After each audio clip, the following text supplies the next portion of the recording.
한 주간 지역의 주요 뉴스를 정리해 전하는 토요일 뉴스 브리핑, 뉴스 토핑 순서입니다. 이번 주 지역에서 관심을 모은 뉴스를 김혜은 앵커가 정리했습니다.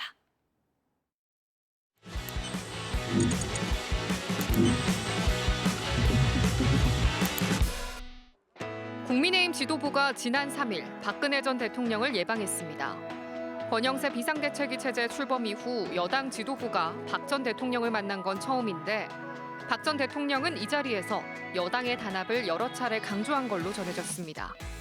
이번 방문을 두고 여당 지도부가 윤석열 대통령 탄핵 심판 선고를 앞두고 지지층 결집에 나선 것이란 분석이 나옵니다.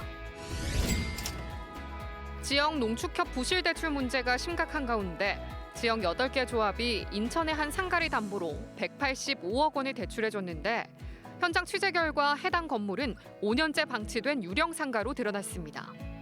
지난 2020년 수산물 타운으로 사용 승인이 난 이후 공사가 제대로 되지 않아 대부분 상가가 텅 비어 있었는데요.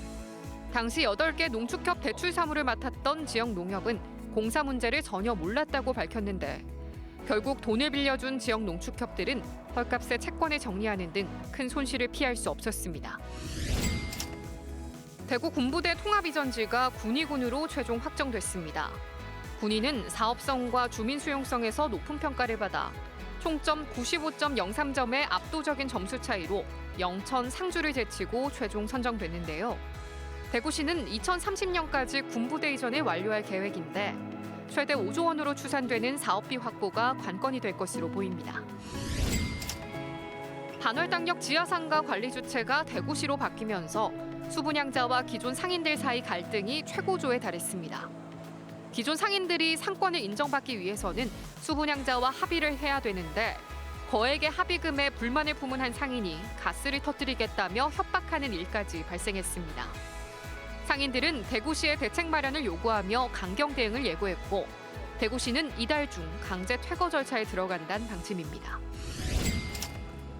이 밖에도 지난 4일 홈플러스가 기업 회생 절차를 신청하면서 15곳의 매장이 운영되는 대구 경북에서도 납품업체와 종사자들의 불안감이 커지고 있고 시가 5억 원어치 약 5.4톤의 러시아산 킹크랩 등을 밀수한 선장과 선원이 포항 해경에 붙잡혔습니다.